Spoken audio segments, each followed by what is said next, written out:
I just want you to get through that sentence.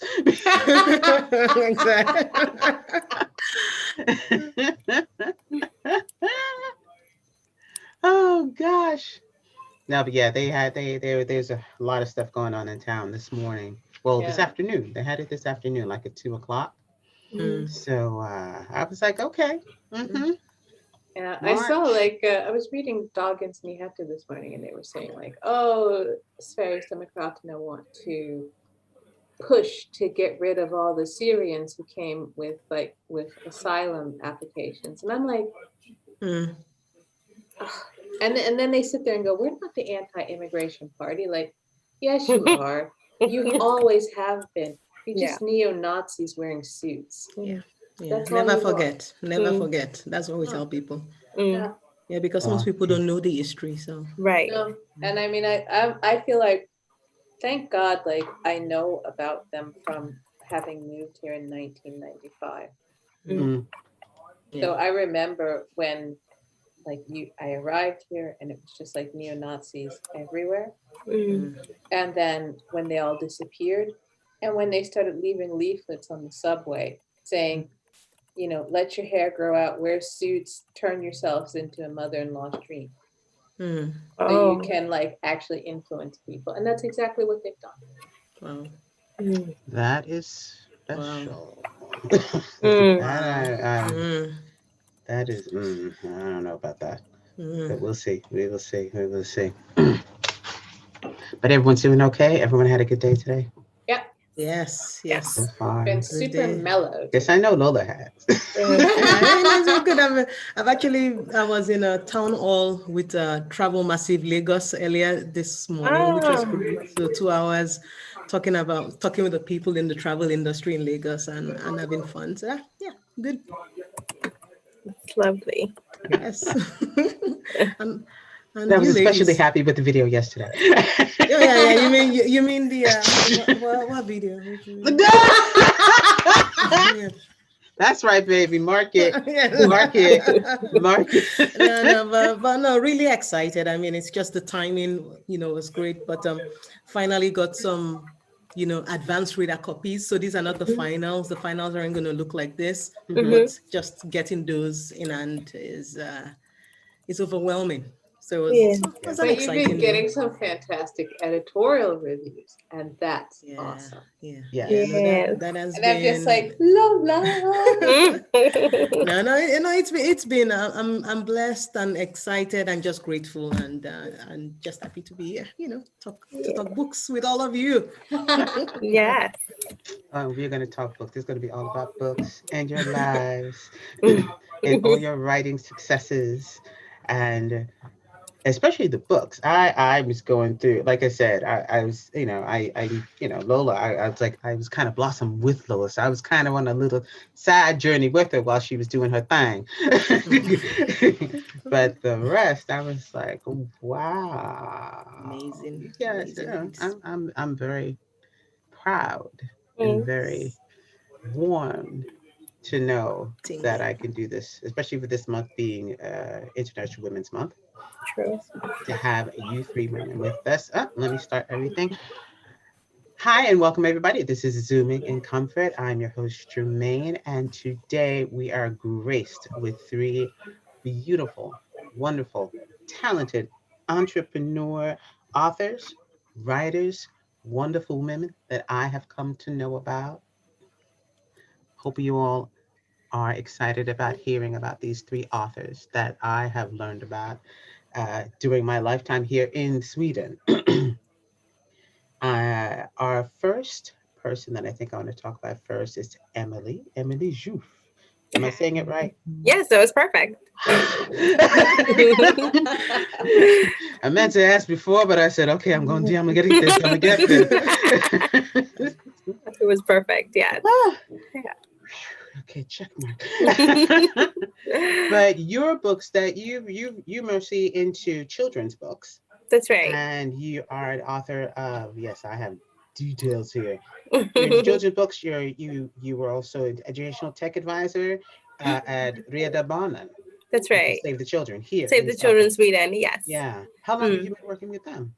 So I've been with them almost 3 years, and I work in their international program. So even though I sit here, I work with countries outside Sweden. But yeah, I'm their education advisor, and I focus on inclusion in education and violence in schools. So my work and my writing kind of intersect and overlap in a really nice way sometimes. Okay, yeah, because I was like, sorry, I was looking through and I was like, okay, PhD, education and social justice. I'm on it. Master of Arts in Education and International Development. Yes, all the flowers. Oh, Bachelor of Arts in Ancient History and Social Anthropology. When did you have time to write the book? You know, I kind of, I'm an accidental author. I never had ambition to write books. So I work in education, so I'm always around with children or working with children. And I guess I've always enjoyed dialogue with children. And when I had my own kids, that kind of developed into more intricate stories about where we're from, and we're third culture kids, so I really want to keep their culture alive, and so that's how I started making up stories or recounting stories that have been told to me. And so I never even imagined that I would write a book until my child asked me to write a book, and I was like, of course. Just like she would say, can I start ice skating? I'm like, of course, let's do that. I didn't I'm not a perfectionist, so I didn't have such high ambitions. I thought, let's do this book for her and see what happens. And that snowballed into where I am today. I just realized this month that perhaps I might actually be good at this, so it's been a journey for me as well, because I've developed new skills. And I realized that my voice kind of echoes in this space where it's really quite important that it exists, because even though my child was at the center, these books are important for all children. And this is where it really overlaps with my work, because whenever I talk about inclusive education, I mean all children, I'm not targeting one particular group. We look at who's most marginalized, and sometimes that's girls, sometimes that's ethnicity, race, ability. It could be so many things. And when I look at the books available for my children, I realize it's very much the same, that books cater to one particular voice. And so I'm so pleased to be able to add a little bit to this very important field, because I was able to see the results. I mean, sorry, I'm taking lots of time, but in general, when we started writing the books, my daughter was going through a very low self-esteem period where she didn't really feel like she fit anywhere, and she didn't like what she looked like and her hair, which is quite normal, struggling with identity. But when you're 3, I'd say it's kind of warning bells. But by the time we were done on this journey, I can honestly say, like yesterday at dinner, my son said, I'm not sure if my friends like my hair. And my daughter, she was like, if they don't like your hair, Louie, that's up to them. You are beautiful. And that's what matters. Yes. Absolutely. That's it. Absolutely. So I'm a believer in the power of literature to build inclusion. So yeah, I'm so excited to do what I do. Yeah. Is that where you got when you talked about getting into story, just having stories that you were told when you were younger as well? I'm trying to remember which one was your first book. You have one book called Our Favorite Things. So the first one, Our Favorite Things, is our second book. The second book. The first one is Mangoes and Monkeys then. That's right. Mangoes and Monkey Bread is basically, so we go back and forth to the Gambia, which is where I'm Gambian, Malian, French. And so West Africa is home. And I was born in Nigeria. So when in our trips, my kids experience so many things. And when we come back, we continue this journey and we talk about eating mangoes under the tree and not buying them from Ika. And then they asked me, what about this fruit? It was called dita, that we had at grandma's house. It was made into a juice and ice, and they eat it in a plastic bag. And I thought, yeah, of course we can find that. We can find a book and continue reading about it. And I looked and it wasn't there. And I realized this is so simple. The fruits that we eat, these basic things don't exist in this medium that children use each and every day. And so Mangoes and Monkey Bread is literally a story about children tasting new fruits and going on this little journey of discovery. And so I'm really happy about that, because it also links the West African culture to so many other cultures, because then we see, oh gosh, we have so much in similar, right? In Asia, in Latin America, they have a lot of these fruits that are native to West Africa, or that we have in West Africa. Exactly. And again, it brings the world together. So that was the first book. And then the next one was Our Favorite Things. Yes. That was the story of home in Gambia and Sweden. Right. Yeah. So I guess one day we were talking about the things that we love, and I realized from our conversations, I talk a lot with my kids, that their worlds are very much one. They don't see themselves as part this and part that, you know. They're very happy to eat the Swedish meatballs with the Gambian sauce, or, you know, to have the mango with the chili on top, or the strawberries with salt, you know. And in that conversation, I thought, wouldn't it be nice to identify this thing that is home to us, which in my house is a feeling, is the smell of the food, is the grandma's voice, or memories. And my son, when I asked him, and by then he was 3, I asked him, so what's your favorite? Where is your favorite place? And he said, it's with you, Mama. It's when I'm with you. And I thought, that's it. You know, it's when we're together. That's home. It doesn't matter what it is. And so this picture book tries to bring little glimpses of our life in Gambia and Sweden to kind of challenge the idea that home is more than just these geographical spots for not just us, but millions of people. I mean, this is the global world that we live in, where families are multicultural, trilingual. So that's Our Favorite Things. Yeah. Wow. And because when I glanced through them and I was on Amazon and read, I was like, okay, I don't have any kids, but I have friends who have kids. So this still works. Yes. Yes. Thank you for that. And thank you for joining us. And we also have here Miss Kimberly Gold. I always loved Kimberly Golden, but Kimberly Golden Malmgren. And Kimberly. I was going through the list. I didn't even write them all down. I was like, I did not know. I hadn't a clue. But apparently writing was going to be in your blood, whether you wanted it to be or not. This is what I surmised from all of this. You have a BA in English, an MFA in creative writing, and you have worked with Oriflame. I was like, what? I did not know that. Yeah, I worked there for 10 years.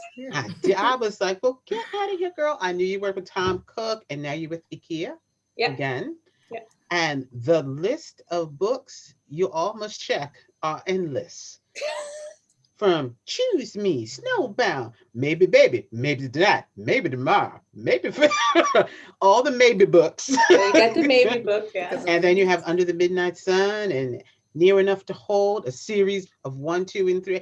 I was like, girl. I think some of you just continuously wrote and just said, I'm going to just let this one go now. I'm going to wait a while. Okay, y'all good? Y'all want some more? Here you go. Number 2. Start number 3 while y'all waiting, because I know you're going to want number 3. Here go number 3 for you. Yeah, like that, didn't you? But how? I'm actually going to zone in. Okay, I want to know what made you start? And what made you start with even your series? But tell me what made you start. Well, I mean, the whole thing for me with writing was like, when I was a kid, I only got to see my grandmother maybe twice a year. So because she lived in Virginia and we lived in Pennsylvania. So I was always writing these long letters to her and stories to her, because I thought if I did this, we would have like this deeper connection. And I think it actually worked, because whenever I would come down during the summer to see her, she would always ask me, so what's the next step in the story? What happens next? And so, you know, the rest of my cousins and everything, they would all be doing their thing. And my grandma and I would just be hanging out on the front porch, or, you know, in the shade of whatever tree she decided was the tree to sit in under that day. And I would just like tell her stories. Like, I think this story continues like this. And she loved it. And she would always say to me, one day, you're gonna write this book that's gonna be so big. And you know, and everybody's gonna know your name. And I didn't really care if other people knew my name. I just wanted to make my grandmother happy.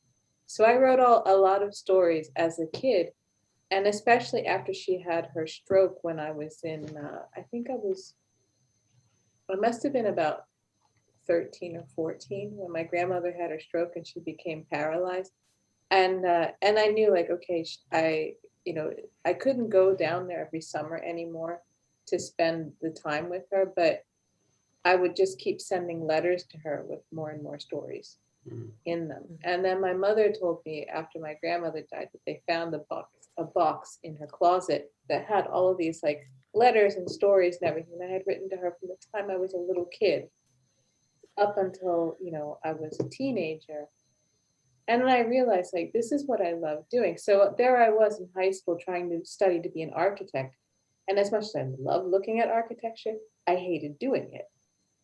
So I just realized that this is what I want to do. So it didn't matter that my parents were trying to push me to be an architect or a doctor. What I wanted to do was tell stories, and that's just what I focused on. So I kind of, every time they said to me, you know, you could take pre-med or you could take pre-law, I was like, I'm not listening to you. I'm doing my own thing. No. So, and then, you know, I studied for a while. At one point I was just like, okay, well, maybe I should do architecture, do something practical. And I realized that, you know, I started doing it when I was at Chestnut Hill College, and I was taking these classes in architectural drawing there and everything. And I was like, no, this is not doing it for me. And so I switched over to doing English instead. And my dad was like, what are you going to do with an English degree? So I felt like, well, I got to please my dad so that he will still keep helping me with the tuition payments, because it was pretty expensive there.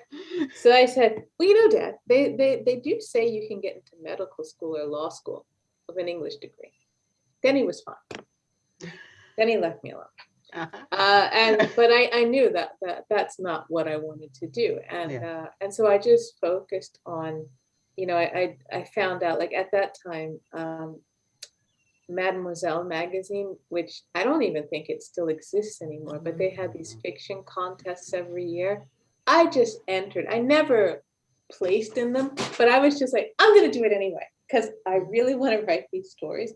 And I just kept, and you would get feedback from the editors, and they would tell you what they thought was good with it and what you needed to work on. So I was like, okay, I'll just keep doing that. And one of the editors said to me in a letter I got from her, was like, well, we really liked your story, but there were some things that you could do better. And we think that, you know, if you focus on this and this and this, you'll have even better stories. And that was when I decided, okay, well, if I can find a way to focus on my writing, then that's what I'm going to do. And that's when I found out about how you could get a Master of Fine Arts in Creative Writing. Because one of the winners of their writing contest was Michael Chabon, who'd written Mysteries of Pittsburgh, and he was one of my favorite writers at that point. And so when I saw that, I thought, well, okay, he's done that. I can do that too. So I just started following that path and just trying to get myself into this point where I felt like I can study writing, be in a community of writers, and get better at it, and feel like I can be a better storyteller. Yeah. And so that was the whole thing for me. I just focused on that completely. So even when everybody was telling me they thought I should be doing this or I should be doing some other thing, I just decided, no, I have to do what feels right for me. Yeah. So even if it meant that my parents were just like, you know, wringing their hands over the fact that getting an MFA, I mean, it was not very practical, but it was what made me happy, and it's gotten me to this point. So in that respect, I don't think I made any mistake in doing that. But yeah, that was pretty much what got me to this point, was just like starting with my grandma and the letters I used to write to her, and wanting to figure out a way to have this connection with her. since I only got to see her twice a year, that pretty much led to all of the stories eventually that I ended up writing. That led you to Maybe Baby? Well, yeah. Maybe, maybe. That's a whole Grandma, other help me story. with Maybe Baby.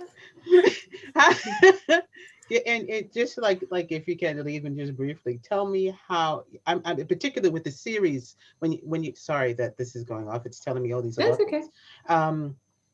Tell me how you came about how did you get to the process of writing a series? I didn't plan even it. the series, even the other series, Near Enough to Hold, that was a series of 3 books, but even the Maybe Baby books, and let me tell you, the covers alone will girl. The thing was, like, when I wrote the Maybe Baby, I wasn't really planning on a series. I just wanted to tell the story of this woman who wanted to have a baby and was together with somebody who didn't want to have a baby with her. And it started off actually, I got the idea for it when I was in Copenhagen one summer. I'd gotten free tickets to the jazz festival, and I was sitting in the garden at the hotel where I was staying, and there was this couple sitting there. They were speaking Danish and English together, and I guess they figured nobody else there understood what they were saying. And I knew enough Danish from a friend who thought that if I learned Danish, that I would understand Swedish better, but it doesn't help. And but anyway, they essentially, it was this couple that were, she was together with somebody else, and he was trying to convince her that she should leave the person that she was with and give him a chance. And so I was sitting there having my glass of wine on a summer night, eavesdropping on this couple, and realizing there's a kernel of a story there.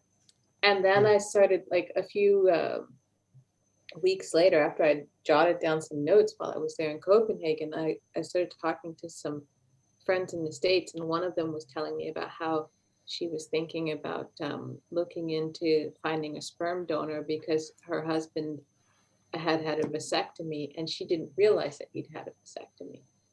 And so that was like what kind of got the whole story going. And then I just, one day, like, everything just clicked. And I thought, like, okay, I'm going to write this for NaNoWriMo, which is National Novel Writing Month. And I knew I could just sit there and take notes for everything up until November 1st, as long as I didn't write anything like, actual plot lines or anything, but I could take the notes and get myself ready for it. So I thought, okay, I'll do that. And then I just jumped into it, started writing it. And the story, in some ways, it felt like it wrote itself. But I never planned on it becoming a story. It was, or a series. It was just that the characters never stopped talking to me. And it's like one of those things where, people who, if you tell that to people who aren't writers, they sound like, oh my God, you sound like you're like a little bit crazy. But when you write stories, your characters will speak to you. And sometimes it feels like they write the story for you. And that's kind of what happened with the whole Maybe series. It started with Lainey and Mods, and their story just started to develop. And after I finished Maybe Baby, I knew I wanted to continue their story, but I wasn't sure what direction I wanted to go in. And then Mods never stopped talking to me. So then I decided, okay, I'll write Maybe Tonight. So I did that. And then after I finished writing Maybe Tonight, then I studied, then Lainey and Mods continued talking to me about, this is the rest of our story. And I just decided, okay, I'm going to write this story. Maybe Tomorrow was like one of those things where I started, like, I thought, like, wouldn't it be fun to examine what would happen if 2 people that Lainey and Mods knew ended up getting together But I never really thought that it was going to become the story that it did, but it just went off in its own direction. And I just thought like, okay, this is more of a standalone in the series, but I'm just going to write it and see where the characters take me. So I just let it become that sort of experiment. Oh, yes, it did.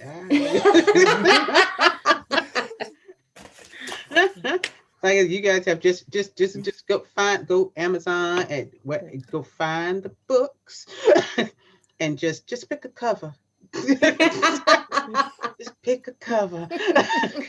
I mean, 'cause that to me was like a huge journey to do such a series. But like you say, after a while, the characters do write themselves. You just and I think it was the same thing too with Near Enough to Hold. I mean, that started off as just an experiment for me with writing a serial, because I was going through a really bad time at my former place of employment, and I stopped writing for a while, and I felt like I need to do something to get me back into writing. So I thought, I'll try writing a serial. And that's what I did. I just like every couple of weeks would release a new part of it. And the characters, they really just sort of took over. I mean, you had Nick, you had Keisha, the two of them, I knew exactly how I wanted them to meet, and I knew what I wanted to happen at the end, but I didn't know anything that was going to happen in between. And the story just carried itself there. And then after I finished writing the whole serial, the plan had always been that I would release it as one complete volume, but then sort of, I guess life got in the way. I mean, I went through some pretty bad things that were going on at one of the places where I used to work, and then a few friends just passed away quite suddenly, and then my brother passed away, and I lost my writing mojo for a while. And I just felt like I need to figure out a way to get back into it. And one day I just decided I'm going to sit down and read this whole story as one volume and see what's missing from it. So that's what I did. And pretty much from last February, just before the whole COVID pandemic started, that's when I started reading through it and taking notes and trying to figure out what's missing, what do I need to add to it, is there something here that doesn't really work for me? And then I started making small changes to it so that I could finally get to the point to release it as a full volume. And so it feels really good that soon it will be released as just one complete book that people can enjoy. But I really like their story. And I had somebody who said to me that Nick was their favorite of the heroes or the guys I've written, because he's this brooding kind of sexy guy, but he's also not like this alpha male who's a jerk. And I hate the alpha male jerk. I don't understand that sort of trope that has become popular in romantic fiction. But anyway, that's they get the popularity, and then they get ultimately get their comeuppance. Yes. As I come to Lola. That was a very good segue. Thank you, Kim. There you go. I thought, nice segue into Lola. Ladies, this is Lola Akamari Okanström. And oh gosh, I'm not going to talk about how long I've known you. We're just going right into your history. Yeah. A lot of it I knew because you did not even start as a writer, not initially. I mean, I know you wrote, but you didn't. Yes, you wrote, but you didn't. You weren't sure about this intention because you started in IT. Well, it's actually, so let me tell, so let me kind of okay, let me review. Let me do my review, and then you can correct me. Let me jump in. Let me do my review, and then you can correct me with your BS in information systems and geography. Actually, yes, there was travel involved. You're absolutely right. I'm thinking now. And your MS in the same, and then you branched off, knowing that the sky was not limitless. And you went into travel. You travel journalism, a pro photographer, working for must I name them all? New York Times, you don't need to airline name travel. No, I must. Lonely Planet, Nat Geo, especially Nat Geo, because I remember when you got that middle cover, I was there. Amongst so many other accolades that you have as a travel, I call it a travel artist, as a travel journalist, as a travel writer, as a photographer, as a speaker, TED Talker here. That's right here, TED Talker. And then ultimately opened up and took all of the information you have with travel and did Due North, which was one of the first published books that you did, and it went into another direction. It wasn't even in the same road. And wrote a book on logum. You can discuss about logum. I'm just gonna let you do that. And ultimately we will talk about the new book that's coming up in a moment in your interim. But okay, go ahead, correct me. I'm listening. No, I'm not corrected. No, but so the thing is, because I am a multi-pod, I do a lot of different things. And so people know me from different things, pieces, but don't realize the other things. Mm-hmm. So just when I put my author cap on, I actually, in Nigeria, growing up in Nigeria, when I went to boarding school, all through my teens, writing fiction was actually what I did. Yeah, because that's why I stopped and I realized that's right. You had all those books, so writing was already there. Yeah, so I wrote a lot of. I actually wrote about 25 different. Back then, we used to call them foolscap papers and books. So I filled 25 of those, and then in boarding school, we had a sign-out sheet for my friends because they were all handwritten. So they'll come in and check. So I had a little library going on back then in my teens. And then, so writing, especially fiction, has actually been there from the start, but it was when I moved to the US, and then you have to study something that your parents will willingly pay for, you know? Oh my heavens, we all have that moment. But also geography was a big love of mine. So anyway, that's how I got into that. So I'd always been a storyteller and an artist, but then just used different mediums to express. And so right up before I wrote Due North, I actually contributed to lots of different travel books, you know. So Due North was my first kind of under my name solo book that came out. And then Logum is also kind of tied to that because as a travel writer, my beat is exploring culture through lifestyle tradition. And so it was just a natural kind of everything connects. And then with this third book, in Every Mirror She's Black, it was just a natural progression, right? Because writing, the book I wanted to really write hadn't come, even though I'd written for many years. And even those books I wrote back then, I wrote like one-page summaries of them in my adult kind of lives because I want to rewrite all of them. But I started rewriting some of them, but it still wasn't the book I was supposed to write. Like it just wasn't.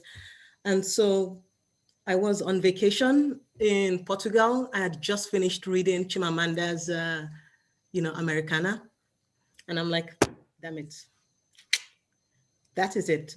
First of all, I love the book. And even though Ifemelu is not Chimamanda, she wrote from just stuff she had experienced. And I knew I had just a wide range of experiences in different industries, in different fields, that it was easy to try and start creating these characters for this new book.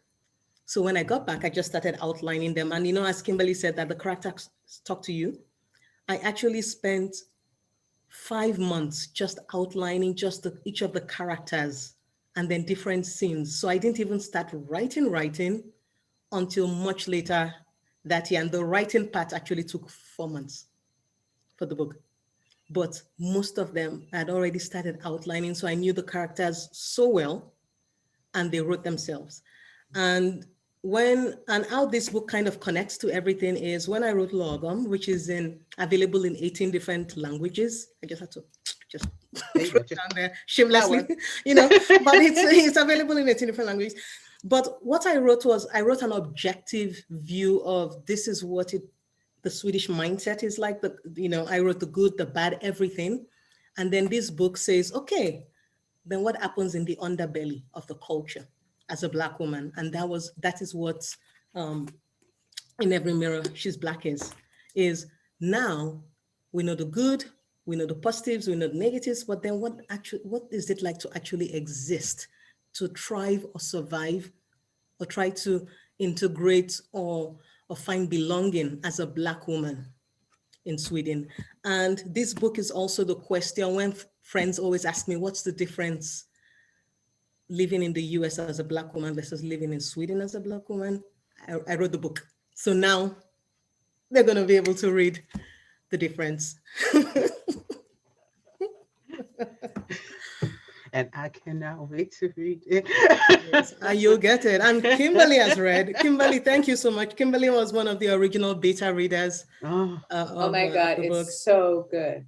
It's so good. And it does such a fantastic job of capturing exactly what it's like. Beautiful. To be a Black woman, especially like whether you are African American or you're coming directly to Sweden from your mother country.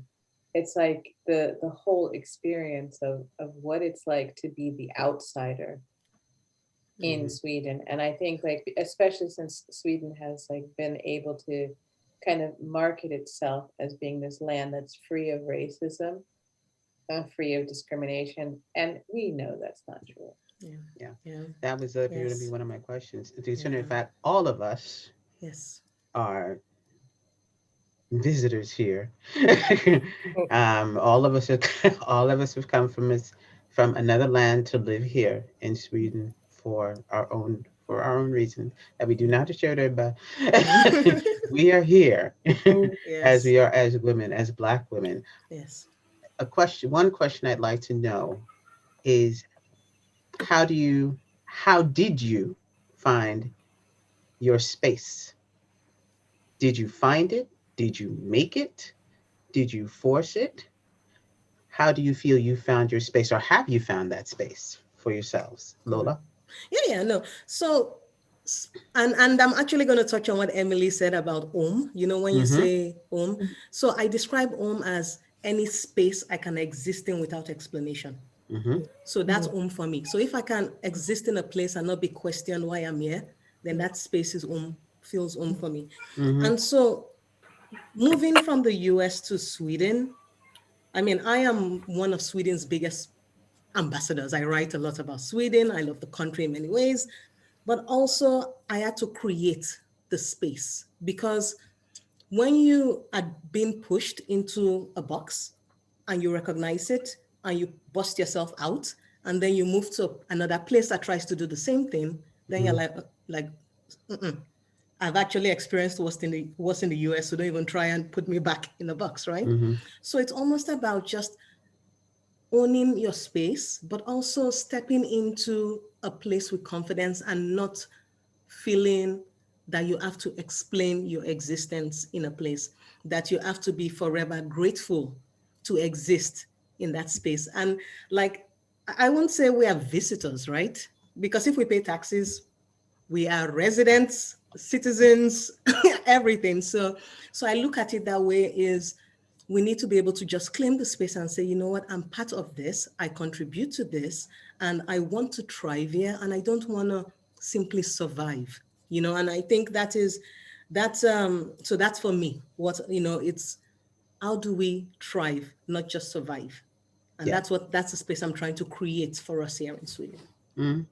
And Emily somehow popped away. I hope there she is. She's coming back. And Kim, while she's coming back, Kim, give me your. I think I agree with Lola. I mean, you can't think that like, okay, I'm going to let other people tell me I'm allowed to have this space. And that was one of the things, like when I first moved here, I didn't really understand how to sort of claim my space. And then I just decided, you know what?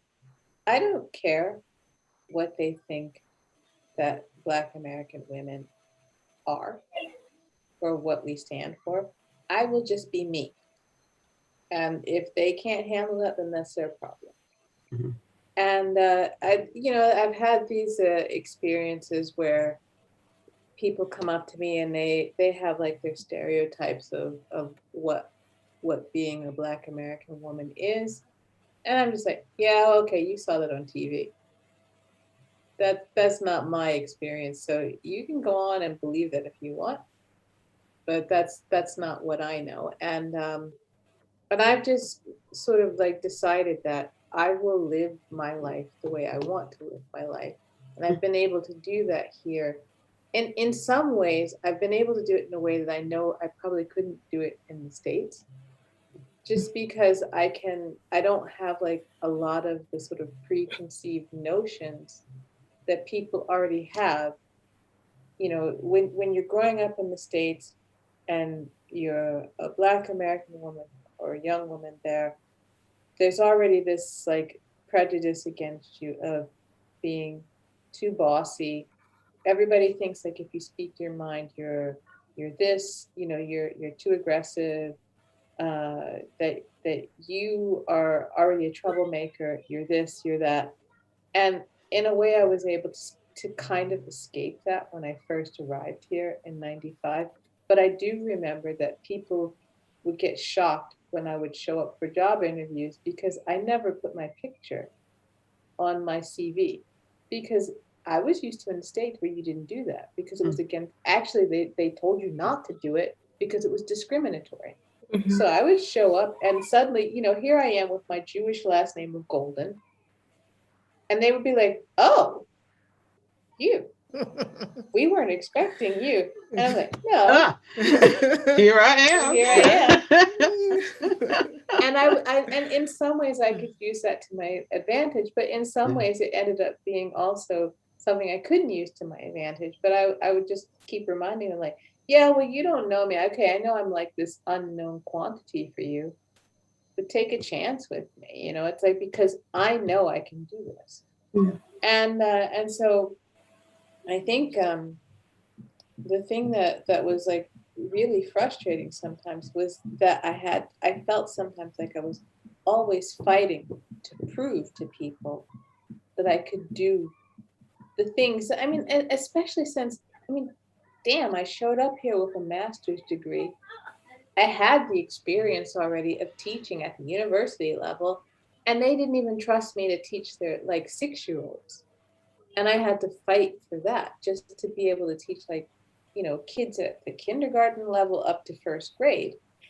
Just, you know, and it was like this whole, yeah, it was frustrating in the beginning. And I just decided, you know, I'm not going to let it put me down. I'm just going to keep fighting and keep pushing forward. And eventually one day, you know, it was like, I realized like, okay, now people are actually starting to take me seriously. It took about maybe 4 years.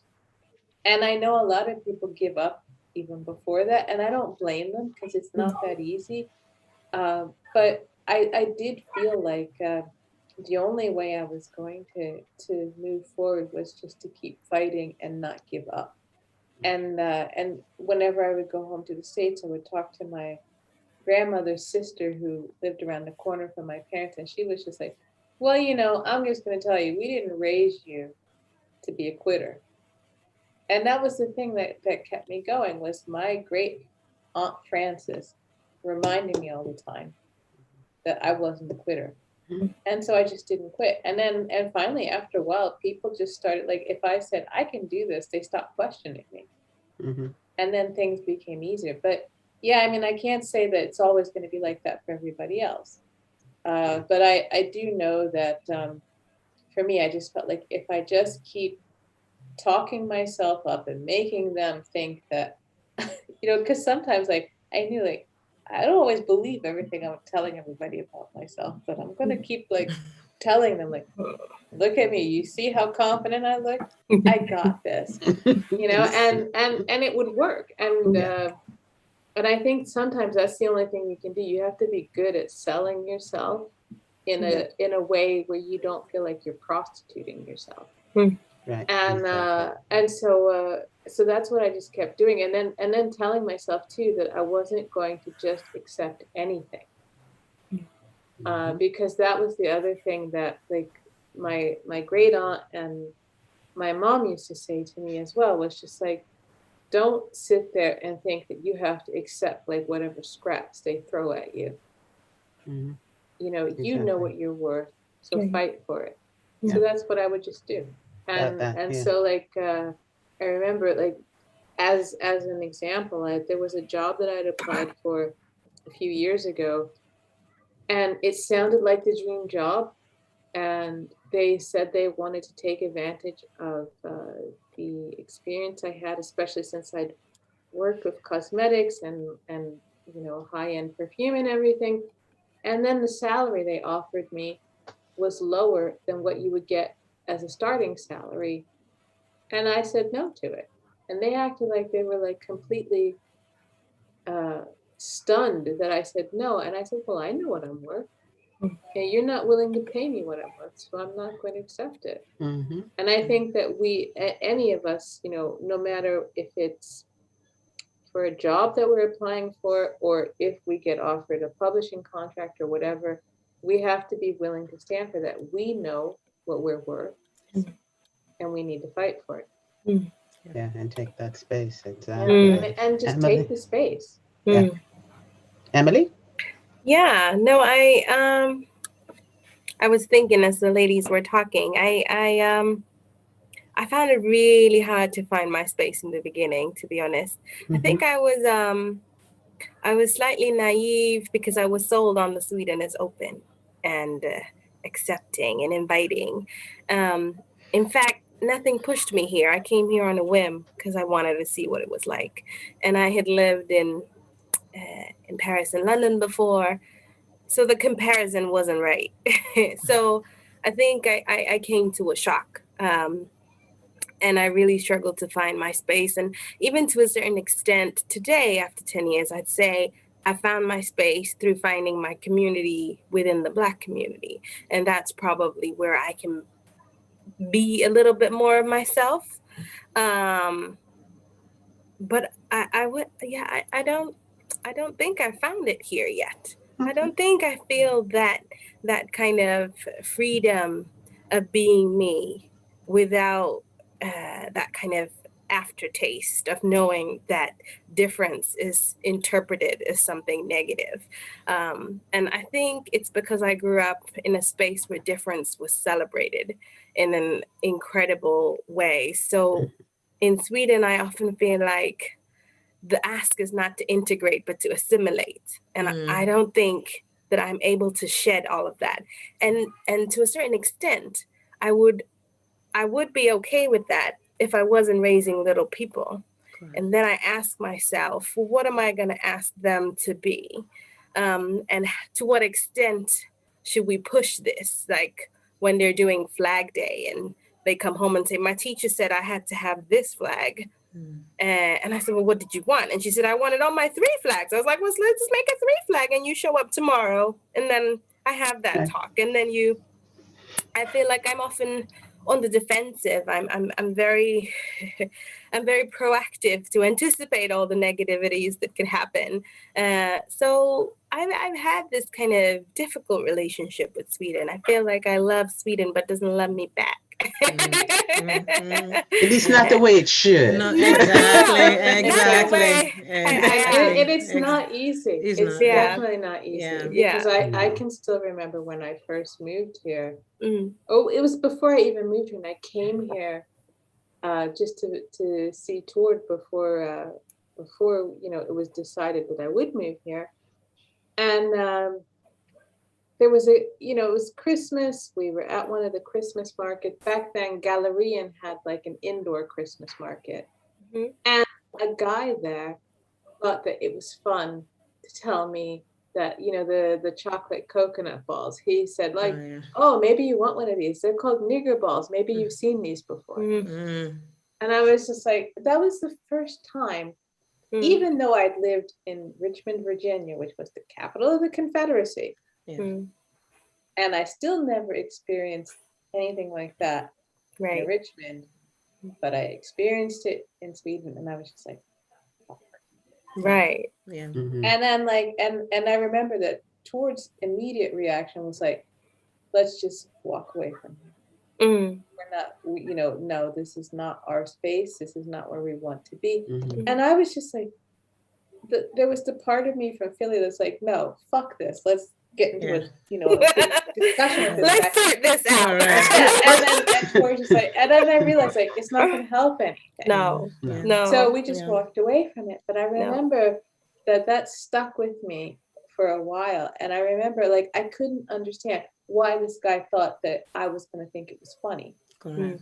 And then after I'd moved here, I remember meeting a woman who I don't remember exactly where she was from, but she was from sub-Saharan Africa, and she said to me that the only way that she could deal with living here was being able to laugh at things. And on the one hand, I could understand her, but on the other hand, I felt like, but I don't want to feel like I have to sit there and turn myself into a joke all the time to make other people feel comfortable. Right. And it's like, and I want to call them out for their bullshit. They need to be called out for it. They need to understand that, especially now when it's 2021, when over 25% of the population here comes from someplace else, that it's not acceptable to talk to people like that. It's not acceptable to make us feel like the evil other. It's not acceptable when we have, Ulf Kristersson sitting there saying that, yes, it's okay to negotiate with Jimmy Åkesson just so they can get a budget because he wants to be prime minister. And he can totally ignore the fact that they're sitting there saying, yeah, well, we don't think immigrants should be here. We should force them to go home. Despite the fact that we pay taxes and we help Sweden be great. And so I think that I feel exactly like you guys do, those uncomfortable moments, especially, and I think especially for, as aside from everyone of color, I'm right now going to be mostly focused here on us, and I've seen it a lot with those kind of comments, or especially to women more than men. Even though they'll comment to men, but I think men will kind of literally get back at that back. Whereas women, or us as women, will not. We'll give them a look like, and a lot of women will laugh it off. Unfortunately, and I've been in instances with other women where things were either said or physically done. Because I remember the first time there was something physically done, and I didn't care how drunk this person was. It was like, it got to the point where it was like, no, Jermaine, don't kind of thing. Because it was just, this is, no, totally inappropriate. Not going to tolerate it. I wouldn't tolerate it if anybody, no, not appropriate.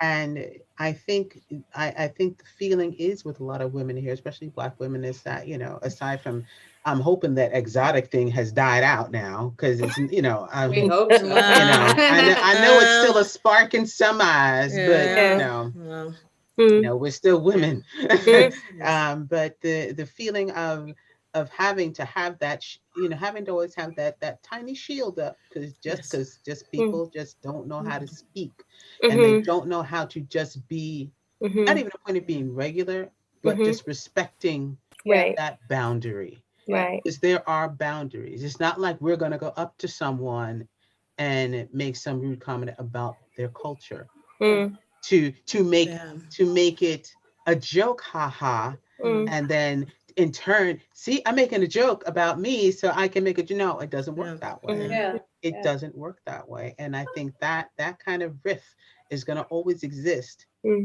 with people who aren't going to actually be empathetic to other cultures, because we are constantly we are constantly at a point where we have to chill out when we get this at us.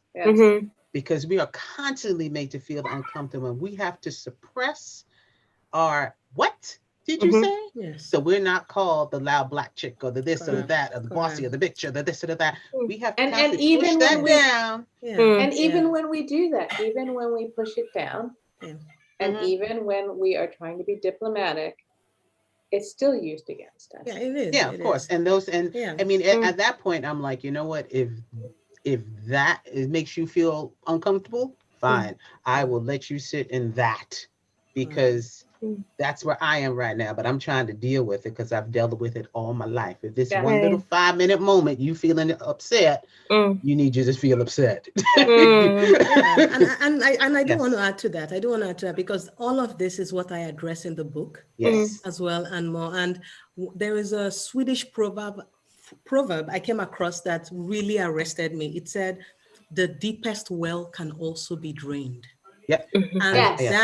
And that proverb is what is the anchor for this book. It's like even the strongest person and reach their breaking point, you know, and some of these characters do reach their breaking points. Yeah. And so that's why I feel, not just to keep talking about the book, but first of all, talks about 3 different women. So it's trying to represent Black women as not monolithic, that they are very different, trying to treat us all as individuals first, because being able to be treated as an individual is a privilege versus you being the representative of your own culture as well. So I'm trying to break that and then addressing all of the things, you know, all of you ladies have mentioned. It's like almost everything is a scene in the book. You know? Lola, I need the book. Yeah, I you know what? I need the book. I'm telling you, Emily, when you read it, you're gonna love it.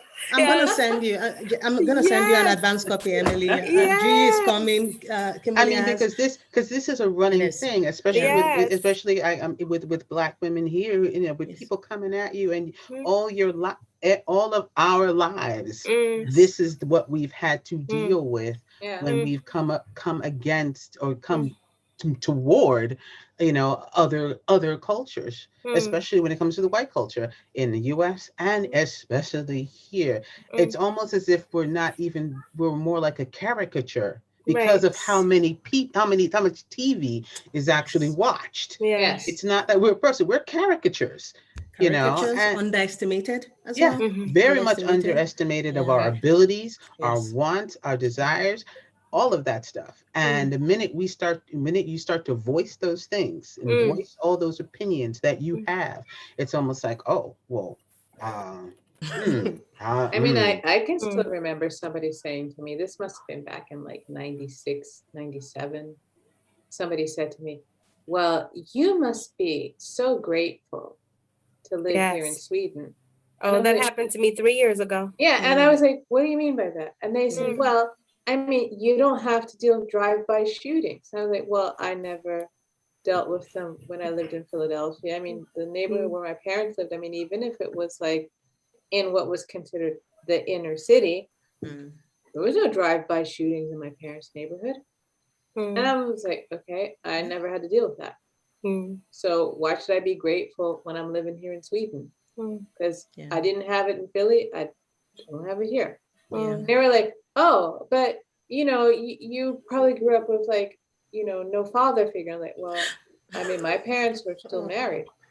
And they were digging for the stereotype, Kim, and you just weren't giving it to them. Yeah, and I was just like, I don't get it. I mean, like, okay, great. You know, my parents didn't have the best marriage in the world, but still, I had both my parents, and my dad was like super involved in like this whole thing of like, you know, you got to do twice as hard as everybody else, sometimes 3 times as hard and everything. So I knew like what was expected of me, and then they were like, but yeah, but I mean, surely like this has happened to you, and it was like all these like crazy stereotypes that they had from like having watched, you know, too much TV and listening to too much gangster rap and thinking that all Black people are monolithic. And this is one thing, like, it's so funny because like recently I was in a discussion on Twitter where somebody said they hate when people say that all Black people are not monolithic, because if they think they saw it as those of us who haven't had that same experience as other people, saying that we're discounting their experience. But that's not what we're saying. Yeah. We're saying stop presenting all of us as being like this. Own it. Say that that's your experience. Yes. But don't act like every single other Black person Right. has Yes. had that experience. Right. Because I haven't had that experience. I've Correct. never had anybody shoot at me. I've Yeah. never had I've never been in a drive-by shooting. I've never experienced anything like that. Yeah. So why am I going to sit there and pretend like I've had like that experience when that's not what I had? Correct. And I grew up in Philadelphia at a time when everybody was saying that, like, oh, everything was awful there during that time. It was like the murder capital of the United States at that time. I'm like, yeah, but still, that wasn't my experience. So why should I sit there and pretend it was my experience? I should be able to say, this was the experience I had. This is what I can say I experienced. And that, yes, this was my Black experience and you had your Black experience, and they're both valid. Yeah. And Although you're still, gonna but say if I something, say right? that, like, Yes. I've had people tell me that it's not valid. Correct. No, and just to add to what Kimberly is saying is, because the media has shown Black women just this kind of on one end, we also want to rush to the other end to counteract the narrative. It happens a lot in Africa where we're tired of seeing poor Africa, so we rush to show luxurious Africa, but forget the middle and all the people in the middle. So even with this book, there was actually somebody that read the synopsis and got upset with me as I read the book that I made the refugee, one of the ladies' refugees, she was Somali. So she got upset and said, why are you representing this? Why are you doing? And I'm like, but this is a valid voice, right? Yes. I have met this woman. I have spent time in Sweden with this particular kind of voice, so it's not just because one person is a Somali refugee, she cannot represent the entire No, exactly. culture or community. And that's the problem, is we want to rush to change the narrative that anything that's even valid is trying to be pushed away, where we know even in Sweden, those deep wells can still be drained, that people are still having problems really, being fully accepted. So that's why so it kind of all plays in, right? Is we're not monolithic. The experience is very different, but also all of them are valid. So we cannot say just because we're trying to rush to change your narrative, we forget all the other valid voices. Exactly. Absolutely. Yeah. It's Yes, sorry. Emily. No, go ahead, I was Emily. just gonna say, it's like whenever I listen to these discussions about authenticity, about what is an authentic Black voice, I'm like, what are you looking for? No, exactly. It's like the question, where are you from? I always think, what is it that you're trying to find out? Because it's so deeply complicated, this very simple question. Yes. I make a point out of it. I said, are you asking where I live, where I naturalized, where I was born, where my parents are from, where my cultural heritage is from? All of those, there are nuances, because we're humans, we are intricate beings. And if you look closely, so are you. But you're just not sharing that same mirror to me. So, and I totally understand exactly what you mean, because it's like it's also this idea that when we talk about the Black experience, often people only focus on the Black American experience, and even then it's being sort of like condensed into that there's only this one version of it, and they forget about the whole diaspora, that you have the Afro-Caribbean experience, you have the African immigrant experience coming to the US, what it's like for them. And even then, there's so many nuances of that. I mean, you have the ones who've come as asylum seekers, you have the one who've come to the US or wherever because their parents' jobs have taken them there. And that's a completely different experience. None of us have exactly the same experience. So why should people think that there's only one version of an experience just because we happen to share the same skin color? And a lot of that comes from lack of knowledge. Exactly. A lack of knowledge, and also not not extending themselves to learn any more than what is just thrown in front of them. Yes. You know, And I mean, just and I like think we have done for ourselves. I mean, even in school, I can tell you so much about the European, Europe, it would boggle your mind. I know about every dynasty China had, you know, all those things we learned and we absorbed. And a lot of our African history was in a paragraph in American history class, that we were slaves from here to here, and then we weren't slaves anymore. And then there was Harriet Tubman and Martin Luther King, and maybe you had a spoonful of Frederick Douglass and a teaspoon of George Washington Carver, and then we were free, you know, and those were the little tastes that we had. I think a lot of and then we had to do our own reading. Our parents gave us this reading because we needed to be grounded in ourselves. We couldn't be thrown into this world not knowing how to swim. No, exactly. You know, it's that kind of thing. And because they had to do it. And so in turn, we had it in us to learn that particular thing as well. And now that we're even being here in Sweden, and this is like a double bullet incident where I was at a friend's birthday party, and it was, you know, mostly Swedes there. I was the only African American there. And I was chit-chatting with a bunch of people, they, you know, being social, and one older gentleman came to me and he introduced himself. I introduced myself back, and he asked me where I was from. And so my normal thing is like, oh, I'm from the States, I'm from New York. And he went, no, you're not. You're from Africa.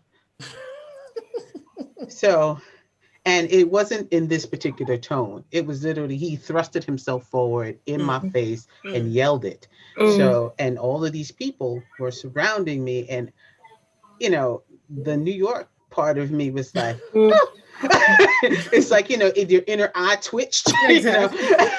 And, but the thing about it is that in that premise, I thought to myself, of all the things that I've heard from my mom and everyone else, it's like, you know, sometimes we know white people better than they do. And we have to pull ourselves together, because if you don't, they won't remember what he did, but they'll surely remember what I did. And I had to just calmly, I spoke back to him and shut him down at the same time and walked away. And then came on later to find the man was sitting at my table later on, but that was not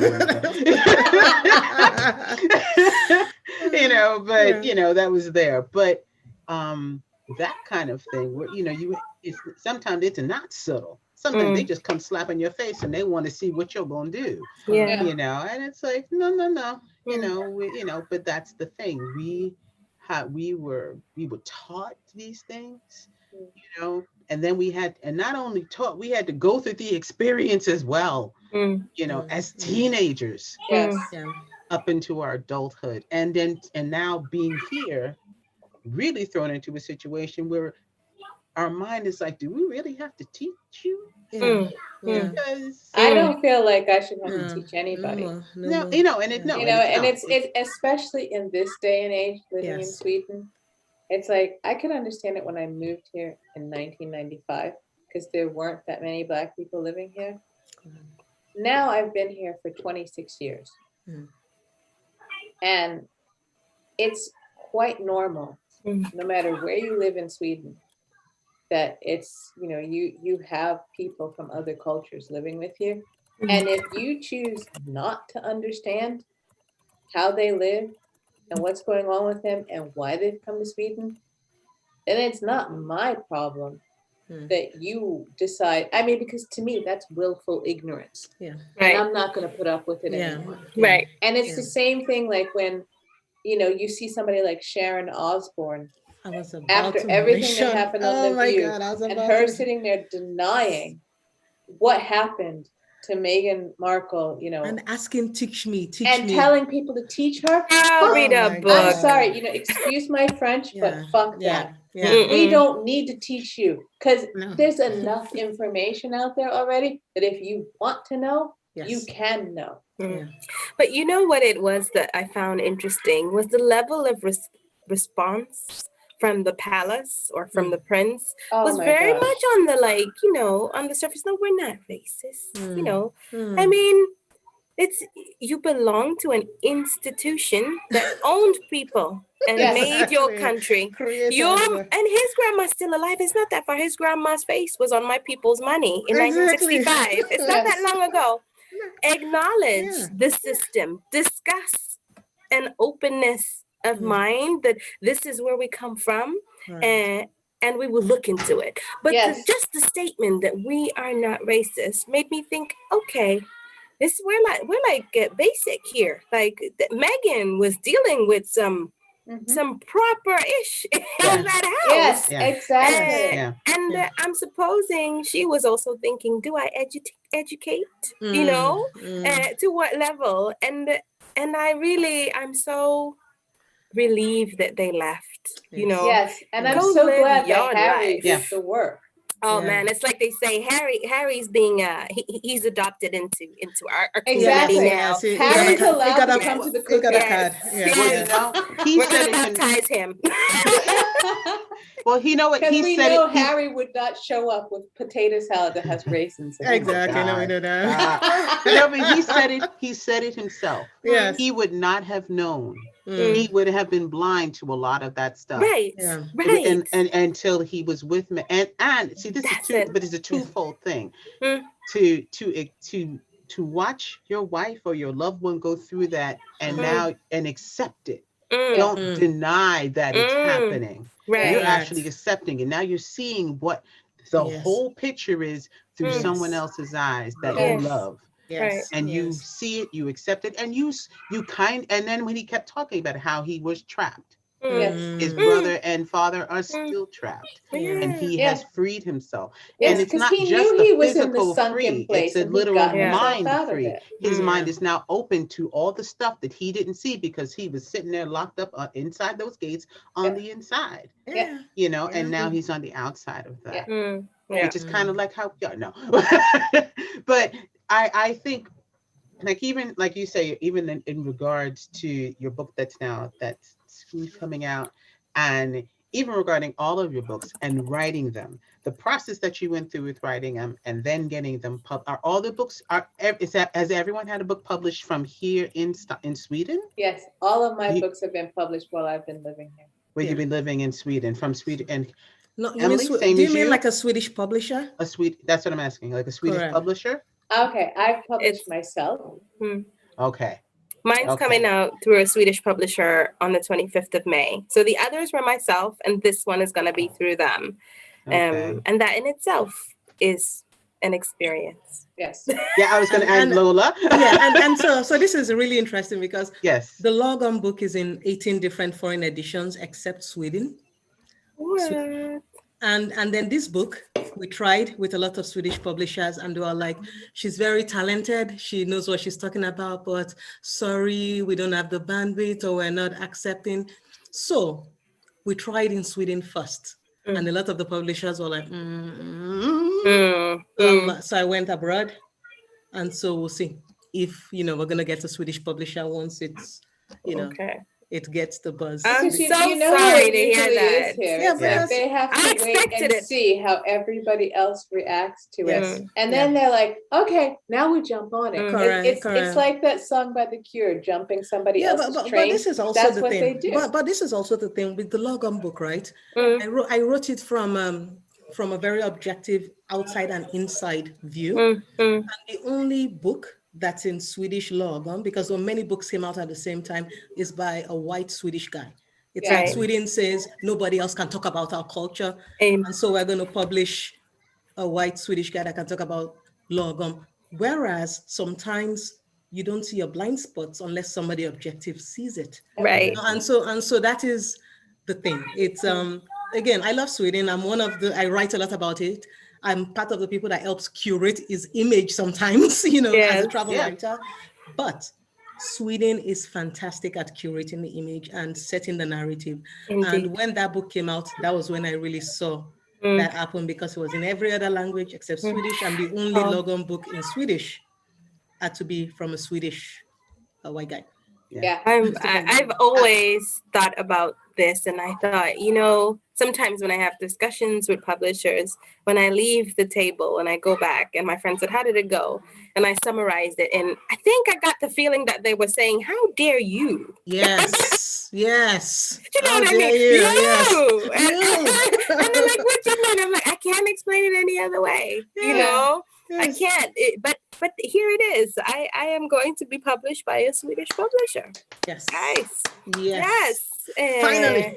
Yes. So let's see how that goes. Let's see She's how it breaking goes. rules. She's No, breaking absolutely. rules. Absolutely. And the one thing I was gonna just really add, because kind of historically, a lot of anthropologists have been, white people writing with authority about other people's culture. And so the minute I wrote about Swedish culture with authority, it was like, how dare you? Yeah. And then I'm like, oh, it doesn't feel good, does it? To write about and then I say, somebody's I'm an anthropologist, culture. though. Yes. What you did. I went back and studied. And, Yes. who has the privilege Yes. to tell somebody else's story? Yes, exactly. And- So that's But the thing. it's so funny with the whole thing, though, because it's like we sit here. All of us have lived here for a certain amount of time, and our experience, whether we're looking at it from the outside in or whatever, is no less valid than a Swedish person's experience. Yes. And then, I've read books written by white Swedish women that are supposed to be like feel-good fiction, and that has Black characters in it. And then I other than like a few, like there's one by Simone Arnstedt where the woman is a lawyer, and it's like otherwise it's like they always like write us as being like these women who have these like downtrodden experiences without thinking that just like whether we live in the States or wherever, we all have like a whole variety of experiences. Why do they always have to write us as the down, why is it Black trauma that only sells here? And so like I remember going to this feel-good festival and talking to some editors there and telling them about my books, and they were like, oh, this sounds really good, that sounds really good, yeah, because we want to have more diverse books. And then you send them a synopsis, you send them a package of like, okay, so here's my idea, this is the book I want to write, and then you don't hear anything. And then you realize that you haven't heard anything because it doesn't gel with their idea of what a Black woman should be experiencing here. Right. Not that you want to write about a Black woman who's having a completely sort of normal experience here, looking for love, finding out what her true passion is or whatever. Because you're not sitting there saying like she's struggling and then she's going to have this white savior, then they're not interested in your book. I don't want to write about a white savior. Even if I write stories where often it's about interracial couples, I see them as both coming into the relationship as equals. Yes. And not that he is saving her or that she is saving him. Maybe like in the case of Near Enough to Hold, in a way they're kind of saving each other, which is fine by me. But to sit there and have like, editors sitting there telling you like, oh yeah, we want to have like these more diverse books. And it's the same thing I see happening in publishing in the States as well. It's all performative. Correct. But they don't want to actually do the real work to make sure, because otherwise you wouldn't have like a book like American Dirt that came out, where it's like the woman who's written the book has just like propagated stereotypes of Mexican Americans. Correct. And I do want to quickly add to that, because you might not know that this book was rejected by 70 publishers. Actually read that, and then I felt better about myself. Yes. and if you saw all the comments, the feedback. First of all, amazing feedback. Oh, really? Amazing feedback from most of the rejections. They said that they did not have the vision for publication. They did not know how to market the book, because the book, one, spanned different genres, and two, they felt like the characters, they couldn't connect with the characters because the Black women strong, even though they all made mistakes. They were strong, they were messy, they were desired by white guys. They were like, it was just not Yes. the But that's why they should pictures. do it. Exactly. That's why they should do it. So that was why they were Yes. never, first of all, they didn't have the vision for publication. I wrote that post. I put all the positives they said. They just could not, the book did not center white women. It centered Yes. Black women as being desired and chased and pursued and powerful and everything. And so it was source books. The editor there immediately saw what I was trying to do. And that was the one. And I'm like, these other publishers that denied it, that rejected it, they could connect easily with vampires and werewolves. Yeah, I was and gonna say. aliens. Yes. Connect. And this is something that I can remember that you and I discussed when we had lunch together, Lola, because I remember, you know, back in 2011, 2012, when I was trying to get Maybe Baby published and I wanted to have a traditional publisher, and like they would say, oh, we love this book, it's so good, it's so good. Yes. But can you change her to a white woman? And can you change the setting from Sweden to a place that like women in the Midwest and the southern part of the States would understand? Like maybe London or Paris, or why not change it to New York? Because they can get that. That'd be too much. That'd be that's not my story then. Right. I just have to interrupt for 1 second because Emily, unfortunately, has to go. I'm so sorry. I'm so sorry. Yes. It's the mommy duty callings. Yes. No problem. Do your mommy duties. We will continue here. You have a song in the background so you can like chime in. Yes, I will listen in on YouTube. It's been such a pleasure talking to you guys. Such a beautiful space. Definitely. Yes. And but good we will luck. speak again soon. Thank you. Talk soon. Yes. Bye. Bye. But Lola, going on to what you were saying, and even to what you were saying, Kim, regarding like to just to have as a publisher, because to me, if you're a publisher, you should want every dynamic in your house. Yes. You know, you should have every dynamic in your house. To me, saying that is like, this is your personal opinion of this. This doesn't sound like a house opinion, but if your house thinks the same as you, correct, or filled with people who are like you, then it's not going to penetrate. No, but exactly. but then again, you're in a field where you need to expand that. Yes, and you you're not. should. But the problem is, it's like they look at everything and they see, and it doesn't matter that actually even now you can see that who are buying the majority of books right now, it's Black women.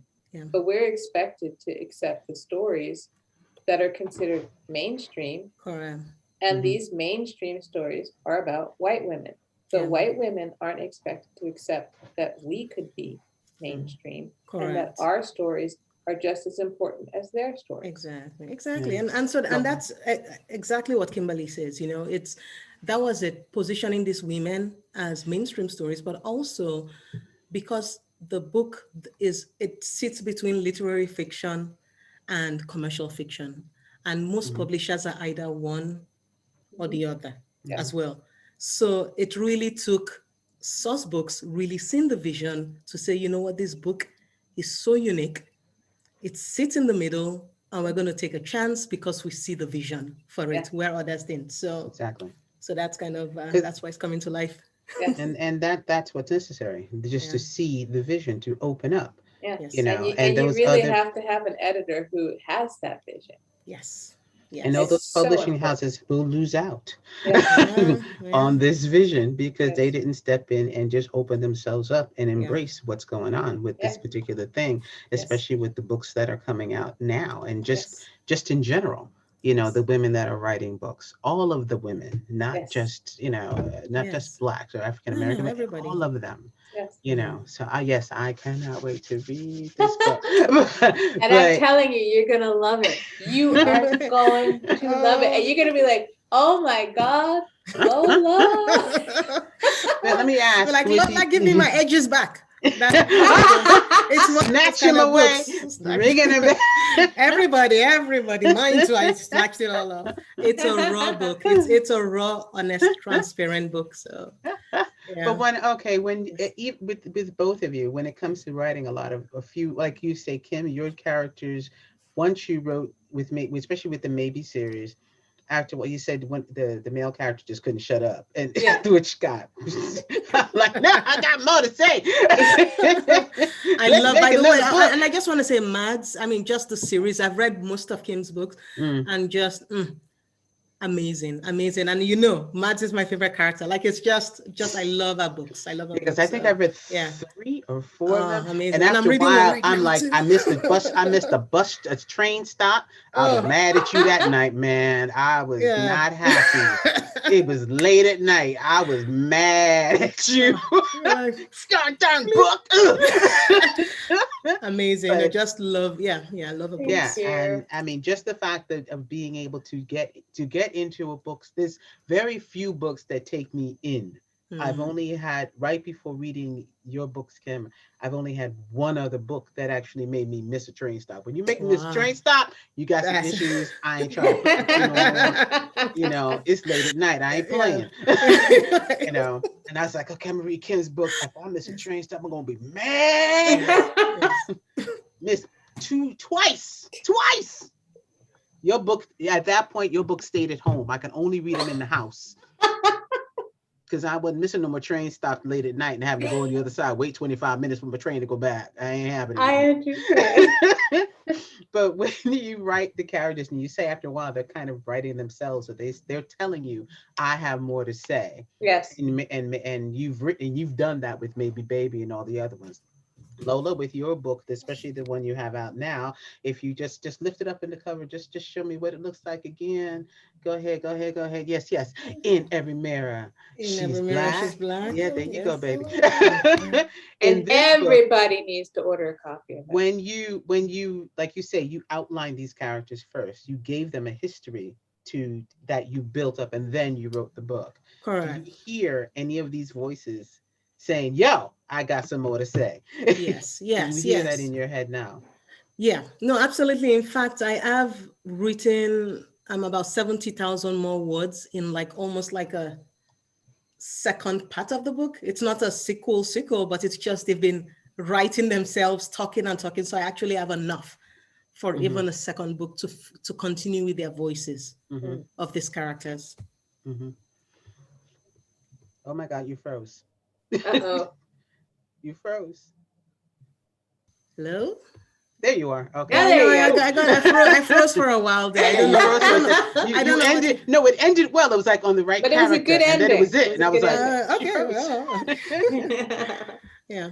But you, okay. That see, okay, you've already begun the process in which to go on from. I've already got like 70,000 words, already written because they just keep writing themselves, and Kim, Kim knows this. They just keep writing themselves. The stories just keep growing and growing. So I have enough, even enough if we want to make a TV series. I have enough, enough, content for all of that. And once the characters start creating themselves, then you already know what they like, what they don't like, what their quirks are, you can even say, Kimberly can already say, nah, Mads wouldn't do that. Or, Lainey wouldn't think like that, or this is what she'll say. Like, you already know them like real people. You do. And you know exactly, what clothing they would wear, what food they'd order if they were in a restaurant, everything.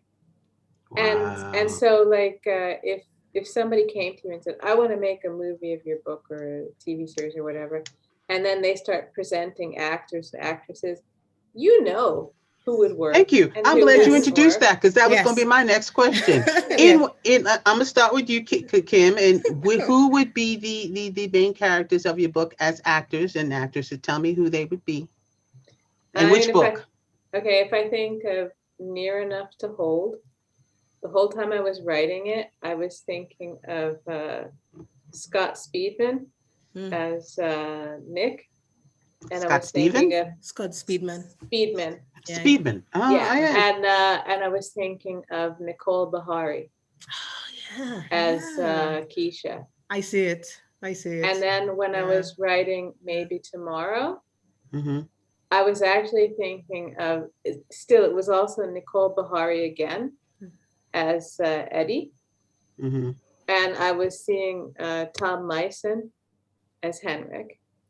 Mm-hmm. And when I was writing the whole Maybe series, I saw Kerry Washington as Lainey, and I saw Nikolai Coster-Waldau as Mats. Woo! So that they were the people I used as like the inspiration for me the whole time I was writing.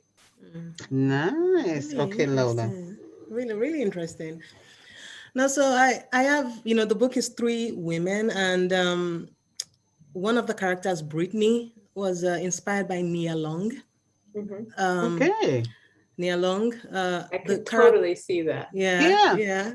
And Kemi, there's a Nigerian actress who I absolutely love. Her name is Omotola, and that is who I see as Kemi, just feisty and then for the guy,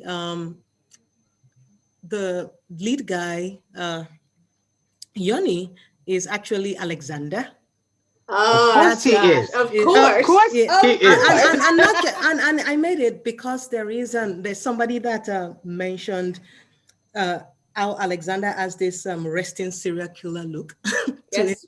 it, where it's just intense.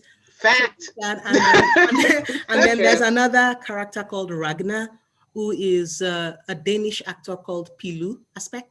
Yes, I know who he Pilu is. is He's really good. Yeah, for the other Ragnar character. So those are kind of some. And then there's a guy for Maurice Chestnut, who is Britney's boyfriend in the book. So that those are the people that just I saw, and I see for the characters is Maurice Chestnut as Britney's boyfriend, and then Alexander as the guy, poaches her, and then the Nigerian actress, and then Pilu as Ragnar. I approve completely. I can see it in my head. It's like spinning already. So we're gonna put that vibe right on out there. Yeah. We're gonna hashtag We're just gonna all be these like people. Shonda, Ava, somebody. Exactly, Shonda. Shonda. Yeah.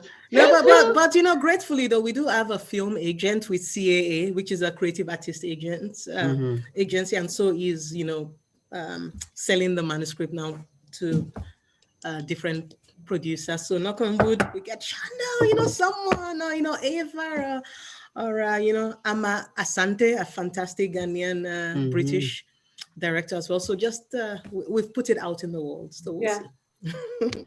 I firmly believe in this idea that like if you just speak something out, it will happen. And I'm convinced it's going to happen for you, sweetie. I just know it. And it's like I just feel like, especially with how powerful this story is that you're telling, that it needs to be out there on a big screen somewhere, whether it's like the movie screen, or if it ends up being like some streaming service that decides they're going to make a limited run series of it. It needs to be there, and people will come to it. Yeah, no, thank you. You're just making people just want to buy this book, which is what we need to do. Exactly. We need to have everyone out there just purchase the Maybe series. The Maybe series, yes. Yes, the Maybe series from Kim Golden Monogram, and all the other books that have her name just smacked on there. Because all of them, just look at the cover. You'll know it's her. Because a lot of people look at the cover after a while. That's Kim's book right there. Yeah. Yes. Just the covers alone. I'm telling y'all, people out there, just go get on Amazon, get on Alibris. Look at them covers. And Lola and every woman shares. I'm just waiting. I'm wanting and yearning to read this book that actually comes out in September. Yes. It actually comes out in September, so we have a little bit, but that's okay because we get and I'm mailing your here copy. and there. I'm mailing your copy to you, this weekend, so you're gonna get it. And I can't wait until all of us can, when I can come up to Stockholm again. Yes. All 3 of us can celebrate. Yes. Yeah, because that's exactly what we really need to do. Yes. As Absolutely. a long time. I think Yes. the last time was February was our Yeah. last meetup, was it? Yeah, it Yeah. was Yeah, just just before before everything the kind of blew out. pandemic Right. started. Yeah. It was Right. February. So, Yeah. I mean, but you know what? A year has gone by, a lot of productivity from the Yes. both of you, especially when it comes to writing. Yes. With Lola and her new book, I'm gonna keep plugging that bad boy all day long. Thank you. You know, Kim and her baby sis with them Mm. fierce covers, along with the many other books that is Yes. there, and Emily with her children's books that I thought were just the cat. They were just the cutest things alive. You know, those things need to be out there, and the people that are here in Sweden need to take them to learn and to not push away things and because a lot of that, I mean, like I say, a lot even especially with your book, Lola, and with your books, that they need to be read not just by blacks but by Correct. everyone, Yes. because if you don't have you don't have to identify with every single thing. Correct. This is where when people talk about privilege, it's Yes. not a point of, well, I've never thought of that happening to that person, so it couldn't have happened. No, it just hasn't happened to you. This is their Exactly. experience. Yes. Accept it as their experience. Yes. There's no debate regarding the experience someone else has had. It's Yes. Correct. theirs and it's their Correct. own, just like yours are your own, and I have to accept those as those. Yes. This is a story that is pretty much real, Yes. Yeah. And you know. it makes me think back to when Maybe Baby first came out. One of the first fan letters I got from it was from a woman in Latvia who Mm, said to me that Lainey's story was her story. So here you have a woman from Eastern Europe who can relate to the experience of a Black American woman and say that she's had a similar experience. mhm. So why then can't a white woman in Sweden or a white woman in, the Midwest in the States or in the southern part of the States also relate to that story? Yeah, Because I exactly. figure if a woman in Latvia can relate to it, and she's not even thinking about skin color or anything like that, other than she's just looking at, this is this woman's experience. I understand her. I can relate to this. Yeah, Why can't other women do that too? yeah. Because And I when it mean, I comes, think it's just like a really crappy excuse when people can say that they can relate to shapeshifters, and they can relate to vampires, and they can Yes. relate to unicorns and whatever else they can relate to, but they Correct. can't relate to women who look like me. Yeah. Then there's something wrong Absolutely. with them. It's Yeah. not something wrong with Yeah. us. It's something wrong with them. Right. and it's just a point of Absolutely. non-acceptance, Yeah. Exactly. it's Yeah. a point of Exactly. just like other women relating to only other white women's, or other women's experiences, but Mm. because we have been given a whole other narrative Yeah. as women, as Black women, in all those types and circumstances. We've given a narrative, we've been given that stereotype, and it's been thrown and tossed and mixed and formulated all these years Yeah. from day one Yeah. to now.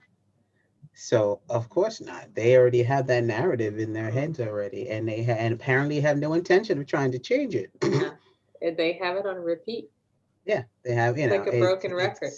It's I was discussing something regarding women and abuse and just crime in general, and the thing about it. And then I later on came across a comment that I had read that someone had posted about, there, of course, there's crime all over, but the thing about it is that when there's a crime, white on white crime, they don't call it that, No. but they've made the stigmatism of black on black crime. And Mhm. so when they make that stigmatism, you just think that, wow, there's a lot, the majority of the crime Right. is black on black crime, Yep. because they're not talking about anything else, or Yes. just encompassing it as crime. Mm. They're Mm. already putting the stigmatism there, Yeah. Yeah. with everything that they have done, with the Yes. war and the this and the self bronze, and they're making it that they've given us this narrative, and in order for it to change, they have to change. Yes. And it's not for us to change it because we Yes. did not write this book. Correct. Correct. They wrote it themselves. I They mean, just, wrote it just look at themselves. what's happening the language like of with the this book. Atlanta Yeah. There shooting. you go. Yeah. They wrote this book themselves. This is Yeah. their language. They need to change. Yeah. Yes. I mean, just You look know. at the Atlanta shooting. They sit there and it's like, if that had been a Black man or a Hispanic man who had made, committed that crime, Yeah. he would be called a thug. They He would called a be lot of things, but they would, tons of things. And but with this guy, it's like making excuses for him. He was having a bad day. yeah, I couldn't He's a even sex swallow it. Mm. Well, He's this. that's he's just that. as bad Excuses. as the sports announcer whose mic was still on. Oh my Yeah. God. I missed that one. What happened there? Oh, girl. It was a game. I can't give the reference of whose game or what game, but it was a sports game, and apparently his mic was still on. And homeboy, I'm afraid to even know what he said. and I'm not even gonna say it out Okay. loud. So I'm going to just But go it was- Google sportscaster. There you mic go. off. Oh, Okay, yeah. I will But do that. his excuse, I'm gonna share with you. Tell me what. Is this the No, the guy who excuse. said that he had like high, like Ooh, his his blood sugar was level? low. Yeah. So, child, I said, oh, you get racial Tourette's. Yeah. When He said he your sugar got get low. disoriented. I'm sorry. I mean, when my blood sugar level drops, yes, I get hangry, Yes. but I don't sit there and start throwing out racial slurs. Exactly.